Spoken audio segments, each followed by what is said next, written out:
மார்பு மறைக்கும் போராட்டம் என்றும் ஆங்கிலத்தில் அப்பர் விளையாட்டு என்றும் வரலாற்று பதிவு. எப்படிப்பட்ட கொடுமை! இந்த நாட்டின் மக்கள் எப்படி நடத்தப்பட்டிருக்கிறார்கள், எப்படி வாழ்ந்திருக்கிறார்கள், அந்த கொடுமையை எதிர்த்து யார் குரல் கொடுத்தது? அதே போன்றுதான் இந்த சமூகத்தில் இருந்த சதி என்கின்ற பழக்கம். ஒரு பெண் தன்னுடைய கணவரை வந்தால் அவரை எரிக்கக்கூடிய அந்த சிந்தையிலே அந்த பெண்ணை அவளாக குறித்து தன்னை மாய்த்துக் கொள்ள வேண்டும். இல்லை என்றால் தூக்கி போடுவார்கள். அதுவும் இல்லை என்றால் காலம் பூராக கைப்பண்ணாக மரபணு செய்ய முடியாததாக வாழும். இந்த கொடுமை எப்படி ஒழிக்கப்பட்டது? அதுவும் அந்த கிறிஸ்தவ மிஷனரிகள் துணிச்சலுடன் எதிர்கொண்ட விடை என்றால் லார்ட் வில்லியம் பென்டிக் என்கின்ற ஆட்சியாளர் ஒரு சட்டத்தை கொண்டு சபை மக்களையும் இந்த வெளிப்போடு வைத்திருக்கிறது. உலகத்தில் என்ன நடக்கிறது என்பதை தெரிந்திருக்கிறது. நான் 2 தினங்களுக்கு முன்னால் விமானத்தில் பயணம் செய்கின்ற போது என்னுடைய அறிவில் அமெரிக்காவில் குடியுரிமை பெற்ற ஒரு போராளர் இருந்து விட்டார். அவர் கத்தோலிக்க திருச்சபையை சார்ந்தவர். அவர் பல்வேறு நிகழ்வுடைய இடத்தில் பேசினார். அவர் குறிப்பிட்டால் அங்கு வாழ்ந்த இந்துக்களுடைய எண்ணிக்கை 1%. அவர்கள் இந்தியாவிற்கு செல்ல வேண்டும். அது எங்கு வேண்டுமானாலும் கோயில் கட்டுவதற்கான உரிமை அவர்களுக்கு இருக்கிறது. அங்கு இருக்கக்கூடிய முஸ்லீம்களுடைய எண்ணிக்கை மிக குறைவு. நமக்கெல்லாம் தெரியும் அந்த இரட்டை கோபுரம்.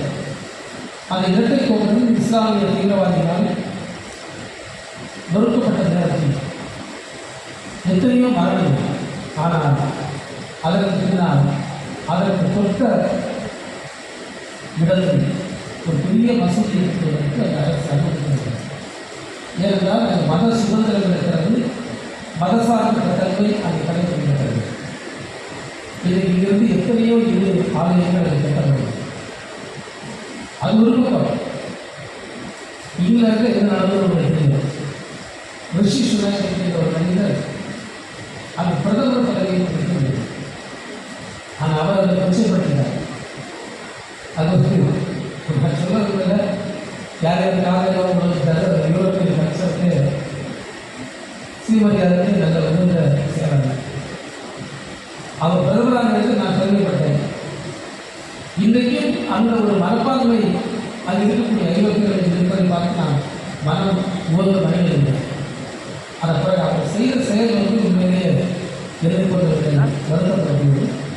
இப்போ அது பொருள் இல்லை. அது 1.7% இந்தியர்கள் இந்து மதத்தை கலந்து விட்டார்கள். அவர்களும் பாதுகாப்பாக இருக்கிறார்கள். அங்கு இருக்கக்கூடிய பெண்களுக்கு தாலி பாதுகாப்பாக இருக்கு. அமெரிக்காவில் இருக்கிற பெண்களுடைய தாலி பாதுகாப்பாக இருக்கு. யுனைடெட் அரபு எமிரேட்ஸ் பார்த்தீங்கன்னா இஸ்லாமிய நாடு. அங்கே சுமார் 9% இந்தியர்கள் இந்துக்கள் இருக்கிறார்கள். அவர்களும் பாதுகாப்பாக இருக்கிறார்கள். அங்கும் சில கோயில்கள் கட்டப்பட்டிருக்கிறது. அவர்களுடைய பெண்களுடைய தாலியும் பாதுகாப்பாக இருக்கு. ஆனால் சில தேர்தலில் எப்படிப்பட்ட நெருப்பு பிரச்சாரங்கள் நம்ம எல்லாம் பார்க்கலாம். இந்தியாவில் மத சார்ந்த அரசு அமைத்தால் அந்த அரசு இருக்கக்கூடிய பெண்களின் தாலியை படுத்துகிறது, அதற்கு பாதுகாப்பு இருக்காது என்றெல்லாம் பேசுகின்ற அதை நாம் கேட்கக்கூடிய நிலைமை அன்றைக்கு நாடு ஒரு மக்கள் லட்சத்தில் உரையது.